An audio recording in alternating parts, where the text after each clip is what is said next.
Vous écoutez Europe 1, il est 9h30. Le journal des médias avec Thomas Joubert. Bonjour Thomas. Bonjour, à la une ce matin, Plus belle la vie va perdre un de ses couples phares. Rémi Fimelin veut aborder la question de la publicité sur France Télé. Et Christian Clavier et Marianne Chazelle réunis dans une fiction pour France 2.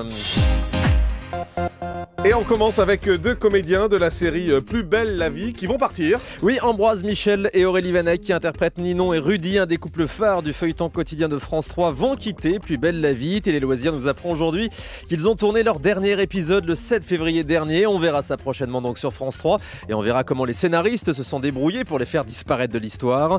Aurélie Vanek rejoint le casting de la nouvelle version de Sous le soleil sur TMC. Je crois que c'est le transfert de l'année ça. Quant à Ambroise Michel, il compte poursuivre sa carrière au théâtre et passer pourquoi pas lui à la réalisation. Rémi Fimelin veut aborder de nouveau la question de la pub après 20h. Interview du président de France Télévisions ce matin dans Les Échos. Avant la signature du nouveau contrat de moyens avec le gouvernement, Rémi Fimelin note que les recettes publicitaires ont fortement baissé l'année dernière. Il explique que France Télé ne propose plus d'écran de pub en prime time, alors qu'en temps de crise, ce sont ceux qui sont les plus recherchés par les annonceurs. Rémi Fimelin évoque aussi les rumeurs sur son départ. Selon lui, le président de France Télé est toujours exposé. Je n'ai pas le sentiment de l'être plus que mes prédécesseurs, dit-il.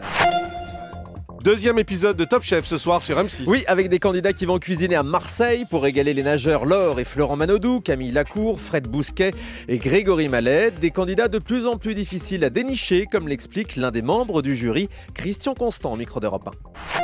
C'est de plus en plus difficile, mais on ne peut pas dire que c'est fini. Les jeunes qui sont passionnés sont peut-être pas nombreux, mais le niveau est très peu élevé. Donc il y a peu de gens qui sont bons, donc ceux qui sont bons, on les reconnaît tout de suite. Bon, moi, c'est parce que je vieillis de plus en plus, c'est pour ça qu'on trouve les gens de plus en plus jeunes. Mais je trouve qu'ils sont pleins de talent et ils nous épatent par ce qu'ils nous proposent, quoi. Des précisions sur le nouveau jeu que pourrait présenter Estelle Denis sur TF1. On vous en a déjà parlé, un jeu qui pourrait prendre place en fin de matinée. Télé 7 jours révèle aujourd'hui le titre et le concept de ce jeu, 12 secondes à perdre, où les candidats n'ont que 12 secondes pour répondre aux questions. Estelle Denis a tourné un pilote avec son partenaire de piscine, Gérard Vives, qu'on retrouve aussi dans Splash. Christian Clavier et Marianne Chazelle réunis pour France 2. Ça faisait longtemps qu'on ne les avait pas vus ensemble à l'écran. Selon Télé 2 semaines, le couple va tourner une nouvelle fiction pour France 2 au mois de mars. Ce sera une adaptation d'un roman de Marcel Aimé, Le bœuf clandestin. Fiction encore avec le tournage de la saison 6 de Fais pas ci, fais pas ça.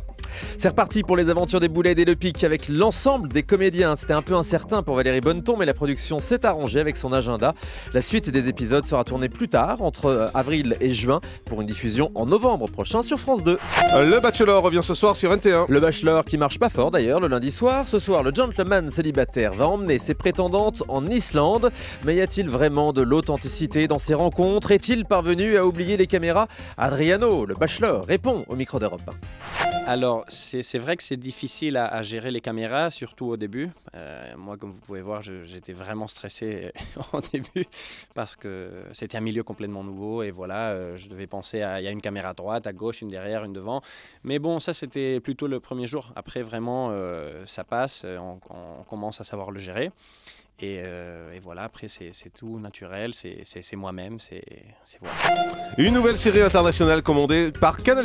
Après les Borgia 13 et le vol des cigognes, Canal+ met en chantier une série adaptée du personnage de Barbarella, célèbre héroïne un peu sexy de la bande dessinée des années 60. C'est le réalisateur du film Drive, Nicolas Winding Refn, qui va produire Comment et réaliser... Pardon. Il va produire donc et réaliser cette adaptation de la série.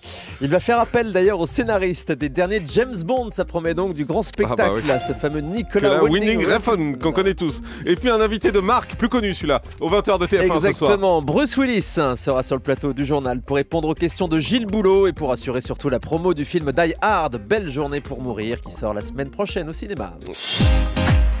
Et on termine avec le chiffre du jour. 110, le numéro de téléphone du SIDAction qui va être réactivé les 5, 6 et 7 avril prochains. On connaît les dates de ce rendez-vous annuel en faveur de la recherche contre le sida.